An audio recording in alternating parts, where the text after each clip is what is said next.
Hello my dear बच्चों, कैसे हो बच्चों। बच्चों आज की क्लास में हम पढ़ेंगे गणित कक्षा 6 प्रश्नावली 10.3 क्षेत्रमिति।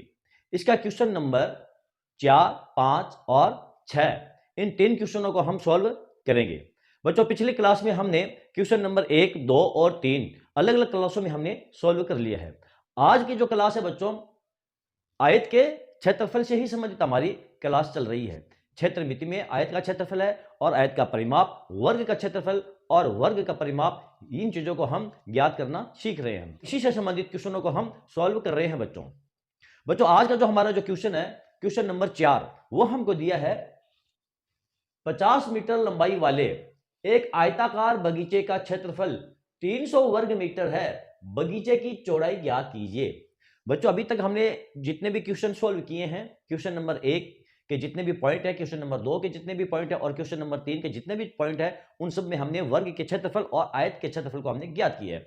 अब इस क्वेश्चन में बच्चों हमको 50 मीटर लंबाई वाले एक आयताकार बगीचे का क्षेत्रफल, यानी इसमें हमें लंबाई दी है और क्षेत्रफल दिया है, और बगीचा जो है बच्चों वो है हमारा आयताकार बगीचा है, यानी कि आयत का हमें क्षेत्रफल दिया है और लंबाई दी है, यानी एक भुजा हमको दी है और दूसरी भुजा हमें ज्ञात करनी है, चौड़ाई को हमें ज्ञात करना है। तो हम इस प्रकार के क्वेश्चन को हम कैसे सोल्व करेंगे बच्चों। इस क्वेश्चन को सोल्व करना बहुत ही आसान है बच्चों, इसमें कोई दिक्कत आपको आने वाली नहीं है, केवल समझकर क्वेश्चन को पढ़ने की आवश्यकता है। बच्चों हमारा जो क्वेश्चन है हमको क्या दिया है, 50 मीटर लंबाई वाले एक आयताकार बगीचे, यानी बगीचे की लंबाई हमको क्या दी है, 50 मीटर दी है, और बगीचे का जो क्षेत्रफल हमको दिया वो क्या दिया है, 300 वर्ग मीटर दिया है। तो यहां इसको हल कैसे करेंगे बच्चों, हम यहां पर लिखेंगे हल। सबसे पहले लिखेंगे बगीचे की लंबाई। बगीचे की लंबाई, बगीचे की लंबाई कितनी है, बराबर 50 मीटर। बगीचे की लंबाई है 50 मीटर।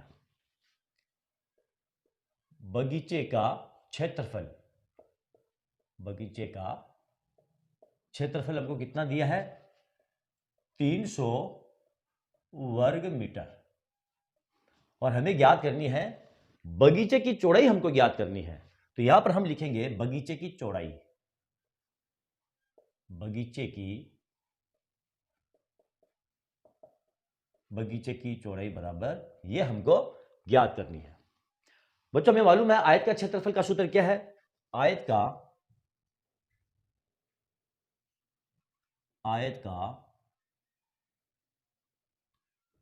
का क्षेत्रफल बराबर लंबाई गुणा चौड़ाई, लंबाई गुणा ये चौड़ाई, ये होता है। अब यहां पर हम बगीचे का जो क्षेत्रफल है वो हमको क्या दिया है, 300 वर्ग मीटर। तो ये जो क्षेत्रफल है इसके स्थान पर हम लिख देंगे ये 300 वर्ग मीटर। यहां पर हम लिख देंगे 300 वर्ग मीटर, 300 वर्ग मीटर बराबर लंबाई हमको कितनी दी है, 50 मीटर। यहां पर हम लिख देंगे 50 मीटर गुणा ये चौड़ाई हमको ज्ञात करनी है। इस चौड़ाई को हमें ज्ञात करना है। तो चौड़ाई को ज्ञात करने के लिए क्या करेंगे, ये जो 300 वर्ग मीटर है इसमें हम 50 मीटर लंबाई का भाग दे देंगे। कैसे देंगे, यहां पर लिखेंगे चौड़ाई बराबर, बगीचे की चौड़ाई बराबर क्या हो जाएगा हमारे पास, बगीचे का क्षेत्रफल, बगीचे का क्षेत्रफल बटे बगीचे की लंबाई, बगीचे की ये हो जाएगी लंबाई, और चौड़ाई बराबर क्या हो जाएगा, चौड़ाई बराबर बगीचे का क्षेत्रफल कितना हमको दिया है, 300 वर्ग मीटर। यहां पर हम लिखेंगे 300 बटे ये 50, 0 से 0 कट गया, 5 का भाग देंगे 30 पे, भाग गया 6 मरतबा, तो हमारी चौड़ाई कितनी आ जाएगी, चौड़ाई बराबर 6 मीटर। ये हमारा आंसर हो गया है। बगीचे की चौड़ाई कितनी हो गई, बगीचे की चौड़ाई है वो 6 मीटर हो गई है। तो ये हमारा क्वेश्चन नंबर 4 था, ये सॉल्व हो गया है। तो चलो बच्चों देखते हैं क्वेश्चन नंबर 5। क्वेश्चन नंबर 5 हमको क्या कहता है। हमारा क्वेश्चन नंबर 5 क्या दिया है, 500 मीटर लंबाई तथा 200 मीटर चौड़ाई वाले एक आयताकार भूखंड पर 8 रुपए प्रति 100 वर्ग मीटर की दर से टाइल लगाने का व्यय ज्ञात कीजिए। हमारा जो क्वेश्चन नंबर 5 है वो हमको ये पूछा गया है बच्चों, हमारे पास एक आयताकार भूखंड है, और उसकी लंबाई जो है वो है 500 मीटर और चौड़ाई उसकी जो है वो है 200 मीटर और उसमें हमें टाइल्स लगानी है और टाइल्स का जो खर्चा है वो है 8 रुपये प्रति 100 वर्ग मीटर। तो हमें भूखंड में जो टाइल लगाने का खर्चा है वो हमें ज्ञात करना है। ठीक है ना बच्चों? तो इस क्वेश्चन को हम कैसे सोल्व करेंगे? बच्चों मान लो हमारा जो भूखंड है वो ये है, मान लो ये हमारा भूखंड है और इसकी जो लंबाई है वो है 500 और चौड़ाई है वो है 200 मीटर और इस पूरे भूखंड के अंदर बच्चों, ये पूरा जो भूखंड है इसके अंदर हमें टाइल्स लगानी है। इस प्रकार हमें क्या लगानी है, इसमें ये टाइलें लगानी है। पूरे भूखंड में इस प्रकार टाइल्स लगानी है और इस टाइल्स का जो हमें खर्च ज्ञात करना है, पूरे भूखंड में टाइल लगाने का कितना खर्चा आएगा। ठीक है ना बच्चों? तो सबसे पहले हम क्या करेंगे, ये जो भूखंड है इसका हम क्षेत्रफल ज्ञात करेंगे, यानी ये जो एरिया जो टाइल घेरेगी उस एरिया को हम क्षेत्रफल कहते हैं और इसका हम क्षेत्रफल ज्ञात करेंगे। कैसे ज्ञात करेंगे? सबसे पहले यहां पर हम लिखेंगे बच्चों हल। हल हल है भूखंड की लंबाई, भूखंड की लंबाई बराबर 500 मीटर। ठीक है बच्चों? और भूखंड की चौड़ाई बराबर 200 ये मीटर और भूखंड का क्षेत्रफल क्या हो जाएगा? भूखंड का क्षेत्रफल बराबर लंबाई गुना चौड़ाई होता है, तो यहां पर पहले हम लिख देते हैं लंबाई गुना ये चौड़ाई बराबर आ जाएगा यहां पर 500 गुना ये 200 बराबर 5 दूनी 10, 1 लाख वर्ग मीटर। भूखंड का जो क्षेत्रफल है वो हमारे क्या आ गया है? 1 लाख वर्ग मीटर आ गया है। अब हमें भूखंड में जो टाइल्स लगाना है उस टाइल्स का हमें खर्च ज्ञात करना है। तो टाइल्स का खर्च क्या दिया हमको? 8 रुपये प्रति 100 वर्ग मीटर की दर से, यानी 100 वर्ग मीटर में टाइल लगाने का जो खर्च है वो है 8 रुपये। तो 1 लाख वर्ग मीटर में टाइल लगाने का खर्च कितना आएगा? मैं इसको यहां से साफ करता हूं बच्चों।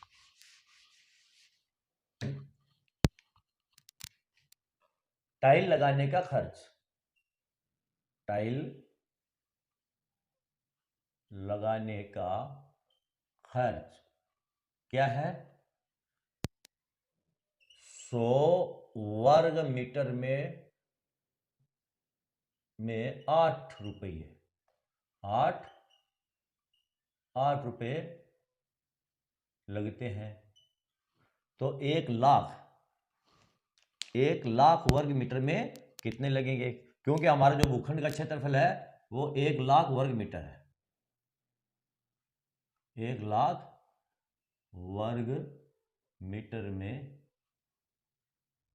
लागत कितनी आ जाएगी? लागत 1 लाख वर्ग मीटर में लागत आ जाएगी हमारी बराबर 8/100 गुणा 1 लाख। ये एक ही नियम है बच्चों, 2 जीरो से ये 2 जीरो कट गए, 1000 को 8 से गुणा करेंगे तो ये आ जाएगा 8,000 रुपये। ये हमारे पूरे भूखंड के अंदर टाइल्स लगाने का खर्च आ जाएगा।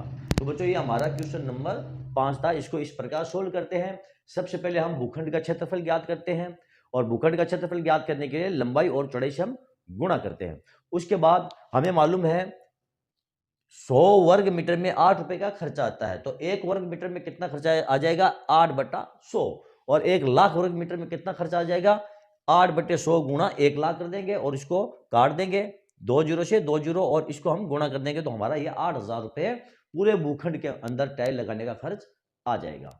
ओके बच्चों, चलो बच्चों देखते हैं हमारा क्वेश्चन नंबर 6 हमको क्या कहता है। बच्चों हमारा क्वेश्चन नंबर 6 बिल्कुल आसान सा और सिंपल सा क्वेश्चन है। क्या है? एक मेज के ऊपरी पृष्ठ की माप 2 मीटर गुणा 1 मीटर 50 सेंटीमीटर है। मेज का क्षेत्रफल वर्ग मीटर में ज्ञात करो। बच्चों बिल्कुल छोटा सा आंसर है इसका और ये बिल्कुल साधारण सा हमारा क्वेश्चन है। इसको कैसे सोल्व करेंगे? मेज के जो ऊपर वाला जो हिस्सा है बच्चों, उसका हम क्षेत्रफल ज्ञात करेंगे। यहां पर हमको दिए 2 मीटर, ऊपरी पृष्ठ की माप है 2 मीटर गुणा 1 मीटर और 50 सेंटीमीटर। तो ये जो 2 मीटर है ये तो ऊपरी पृष्ठ की लंबाई हो जाएगी, और 1 मीटर 50 सेंटीमीटर है ये मेज के ऊपरी जो पृष्ठ है उसकी चौड़ाई हो जाएगी। तो कैसे ज्ञात करेंगे? यहां पर हम लिखेंगे बच्चों हल। यहां लिखेंगे हल। मेज के ऊपरी पृष्ठ की, मेज की हम चौड़ाई ले लेंगे। मेज की चौड़ाई कितनी हो जाएगी? मेज की चौड़ाई हो जाएगी 1.50 मीटर। यहां पर हमको दिया है 1 मीटर 50 सेंटीमीटर। इसका मतलब हुआ 1.50 मीटर, यानी 1.5 मीटर हो गया है। क्यों? क्योंकि 1 मीटर में 100 सेंटीमीटर होते हैं। अगला आ जाएगा मेज की लंबाई। मेज की लंबाई, मेज की लंबाई बराबर यह है 2 मीटर, और मेज का क्षेत्रफल, मेज का क्षेत्रफल क्या हो जाएगा? लंबाई गुणा ये चौड़ाई। लंबाई हमको क्या दी है? 2 मीटर, गुणा चौड़ाई हमको दी है 1.50 मीटर, और इन दोनों को हम गुणा करेंगे तो कितना जाएगा हमारा? ये 3 वर्ग मीटर। 3 वर्ग ये मीटर हमारा आंसर। बिल्कुल बिल्कुल छोटा सा और आसान सा ये आंसर था बच्चों।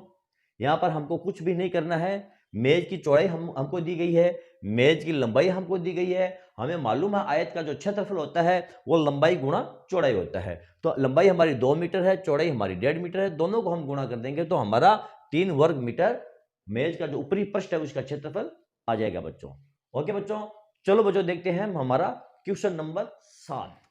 बच्चों हमारा क्वेश्चन नंबर 7, एक कमरे की लंबाई 4 मीटर तथा चौड़ाई 3 मीटर 50 सेंटीमीटर है। मेज का क्षेत्रफल वर्ग मीटर में ज्ञात कीजिए। बच्चों बिल्कुल छोटे छोटे से क्वेश्चन है, और इनके जो आंसर है वो भी बिल्कुल छोटे छोटे से आंसर है। बच्चों जब हमें पता ही चल गया है कि आयत का जो क्षेत्रफल होता है वो लंबाई गुणा चौड़ाई होता है, और यहां पर हमको क्या दिया है? कमरे की लंबाई 4 मीटर है तथा चौड़ाई 3 मीटर है। इसका मतलब हुआ कमरा जो है वो हमारा आयताकार है, तभी उसकी लंबाई जो दी है वो 4 मीटर दी है, और जो चौड़ाई दी है वो 3 मीटर 50 सेंटीमीटर दी है। आयत का जो क्षेत्रफल होता है उसका क्षेत्रफल होता है लंबाई गुणा चौड़ाई, और इसको हम लंबाई गुणा चौड़ाई का सूत्र लगा करके और इसको सोल्व कर लेंगे।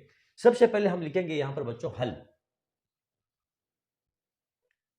हल, कमरे की जो लंबाई है या हम लिखेंगे कमरे की लंबाई, कमरे की लंबाई बराबर 4 मीटर। ठीक है बच्चों, और कमरे की चौड़ाई, कमरे की चौड़ाई बराबर है 3 मीटर, 3 मीटर और 50 सेंटीमीटर। यही हमको दी है। हमें क्या ज्ञात करना है? कमरे का क्षेत्रफल ज्ञात करना है। कमरे का क्षेत्रफल, कमरे का क्षेत्रफल बराबर हमको ज्ञात करना है। तो कमरे का क्षेत्रफल बराबर क्या होगा? कमरे का क्षेत्रफल बराबर कमरे की लंबाई गुणा कमरे की चौड़ाई। ये होगा बच्चों कमरे का जो क्षेत्रफल है वो कमरे की लंबाई और कमरे की चौड़ाई। ठीक है ना? तो हमको कमरे की लंबाई क्या दी है? कमरे की लंबाई हमको दी है 4 मीटर। 4 मीटर गुणा 3.50 ये मीटर। क्यों बच्चों? 50 सेंटीमीटर, इसको हम मीटर में बदलेंगे तो ये हो जाएगा 3.50 मीटर हो जाएगा। यहां पर बीच में पॉइंट आ जाएगा। इसका मतलब हुआ ये तो 3 मीटर है और ये 50 सेंटीमीटर है। इनको हम गुणा करेंगे तो कितना आ जाएगा हमारा? ये आ जाएगा 14 वर्ग मीटर, ये हमारा आंसर आ गया बच्चों। 4 मीटर और 3.5 मीटर को जब हम गुणा करेंगे तो ये आएगा 14 वर्ग मीटर, ये हमारा आंसर हो गया बच्चों। तो चलो बच्चों, आज के हमारे जो क्वेश्चन नंबर 4, 5, 6 और 7 हमने सॉल्व कर लिए हैं बच्चों। मैं आशा करता हूं मेरा ये वीडियो आपको अच्छा लगा होगा। यदि आपको मेरा वीडियो अच्छा लगा है तो आप इसे लाइक कीजिए, शेयर कीजिए और मेरे चैनल को बच्चों आप सब्सक्राइब कीजिए बच्चों। इससे मोटिवेशन मिलता है। मिलते हैं अगले वीडियो में अगले क्वेश्चन के साथ, तब तक के लिए धन्यवाद।